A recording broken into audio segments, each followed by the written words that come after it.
Hi! In front of me is MEIZU M5S, and today I would like to show you how you can operate voice recorder on this device.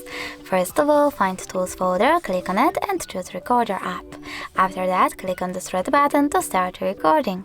You can pause it and unpause it using the same one. If you wish to add a bookmark, click on the left one, and if you wish to end your recording and save it, click on the right one. Then name it however you wish to and just save. Now, as you can see, my recording is over here. You can always delete it though by holding it. Clicking on delete over here at the bottom right corner and confirming your choice by clicking on delete when recording. Thanks so much for watching. If you enjoyed this video, don't forget to leave a like, comment and subscribe. Bye!